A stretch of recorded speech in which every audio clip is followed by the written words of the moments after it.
ആരാ പറഞ്ഞ എനിക്ക് ശത്രുക്കളില്ലെന്ന്? എനിക്കൊക്കെ എന്തോരം ശത്രുക്കളാണെന്നറിയാവോ? ഇഷ്ടംപോലെ ശത്രുക്കളുണ്ട് എനിക്ക്. പിന്നെ മെയിനായിട്ട് ഈ ഒരു വീഡിയോ സ്ത്രീകൾക്ക് വേണ്ടിയുള്ളതാണ്. ഒറ്റയ്ക്ക് താമസിക്കുന്ന സ്ത്രീകൾ, ഡിവോഴ്സ് ആയിട്ടുള്ള സ്ത്രീകൾ, സെപ്പറേറ്റ് ആയിട്ടുള്ളവർ ദയവ് ചെയ്ത് നിങ്ങൾ ഈ വീഡിയോ ഫോളോ ചെയ്യുക. കാരണം നിങ്ങളെപ്പോലുള്ളവർക്ക് വേണ്ടിയിട്ട്, കാരണം നമ്മളെപ്പോലുള്ളവരെ ഫോക്കസ് ചെയ്തൊരു ഗ്രൂപ്പ് ഇറങ്ങിയിട്ടുണ്ട്. ഈ ഗ്രൂപ്പ് എൻ്റെ അടുത്ത് വന്നത് 2027 സെപ്റ്റംബറിലാണ്. അപ്പോൾ ഇവർ എന്നെ ഫോളോ ചെയ്യുന്നുണ്ട്. കാരണം നമ്മുടെ ഫിനാൻഷ്യൽ സ്റ്റെബിലിറ്റി കാര്യങ്ങളെല്ലാം ഇവർ ഫോക്കസ് ചെയ്യും. കാരണം നമ്മുടെ പേഴ്സിൽ എത്ര രൂപ ഉണ്ടെന്ന് നമുക്കറിയത്തില്ല. പക്ഷേ ഇവർക്ക് നന്നായിട്ട് അത്രയ്ക്ക് കണ്ണിങ്ങാണ് ഇവർ എന്തുകൊണ്ട് നമ്മളെ ഫോക്കസ് ചെയ്യുന്നു എന്ന് ചോദിച്ചു കഴിഞ്ഞാൽ ഇവർക്കറിയാം നമ്മളെപ്പോലെ ഈ തനിയെ ജീവിക്കുന്ന വ്യക്തികൾ എന്ത് പ്രശ്നം ഉണ്ടെങ്കിലും മറ്റൊരാളോട് പറയാൻ ഭയക്കും.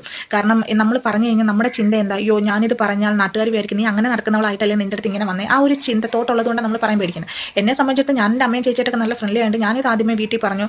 ആ ഒരു രീതിയിലൊക്കെ ഞാനൊരു ഇൻഫർമേഷൻ കൊടുത്തിട്ടുണ്ടായിരുന്നു. അതുകൊണ്ട് എനിക്ക് അതിൻ്റേതായിട്ടുള്ള ബുദ്ധിമുട്ട് വന്നിട്ടില്ല.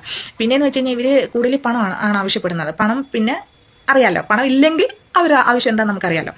പക്ഷേ നമ്മൾ അതിനൊന്നും നിന്ന് കൊടുക്കരുത്. നമ്മൾ ചില പട്ടികളുണ്ടല്ലോ, നമ്മൾ ഉയരാൻ ശ്രമിക്കുമ്പോൾ നമ്മളെ നോക്കി പലരും കുരയ്ക്കും. ഈ പട്ടികളെ നോക്കി തിരിച്ച് കല്ലെറിയാൻ നിന്ന് കഴിഞ്ഞാൽ നമുക്ക് അതിനെ സമയം കാണത്തുള്ളൂ. അപ്പോൾ നമ്മൾ നിയമപരമായിട്ടുള്ള കല്ലുകൊണ്ട് മാത്രമേ ഇവർ എറിയാൻ പാടുള്ളൂ. കാരണം നിയമപരമായിട്ടുള്ള കല്ലിൻ്റെ പിന്നാലെ നമ്മൾ പോകുമ്പോൾ സമയം എടുത്തോട്ടെ, ഡോൺ വറി.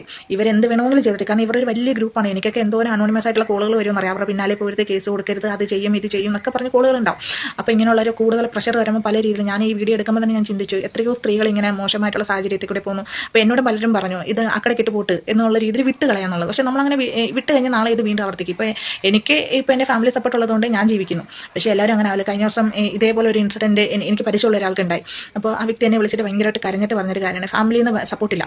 അപ്പോൾ നമ്മൾ ചിന്തിച്ച് നോക്കിയാൽ ഞാൻ പറഞ്ഞു നിങ്ങൾ ധൈര്യമായിട്ടിരിക്കും, ഒന്നുകൊണ്ടും പേടിക്കണം. കാരണം ഞാൻ ഏകദേശം പരാതികളൊക്കെ കൊടുത്തു, കാര്യങ്ങളൊക്കെ ആയിട്ട് ഇവരുടെ പിന്നാലെ നിയമത്തിൻ്റെ കാര്യമായിട്ട് പോയിക്കോട്ടെ, നമ്മൾ ചെയ്യാനുള്ള കാര്യം നമ്മൾ ചെയ്യാം.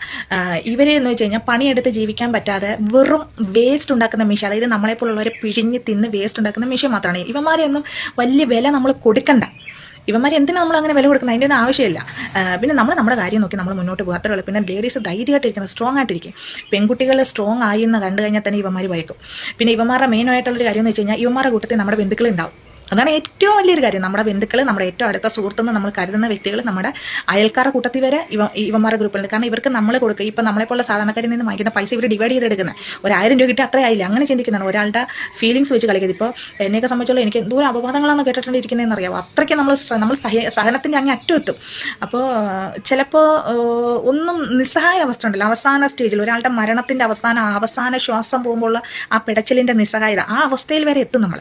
പക്ഷെ അത് മറ്റുള്ളവർക്ക് മനസ്സിലാകത്തില്ല. അപ്പോൾ ധൈര്യമായിട്ടിരിക്കും നിങ്ങൾ. കാരണം ഇതുപോലുള്ള ഇൻസിഡൻറ്റിൽ ഒറ്റയ്ക്ക് താമസിക്കുന്ന സ്ത്രീകൾ, നിങ്ങൾക്ക് എന്തെങ്കിലും പേഴ്സണലായിട്ട് നിങ്ങൾക്ക് വിഷമമുണ്ടെങ്കിൽ തീർച്ചയായിട്ടും നിങ്ങൾ എനിക്ക് മെസ്സേജ് ഇട്ടോ, എന്നെ വിളിച്ചോ, ഞാനുണ്ട് നിങ്ങളുടെ കൂടെ. ധൈര്യമായിട്ടിരിക്കും. കാരണം നിങ്ങൾ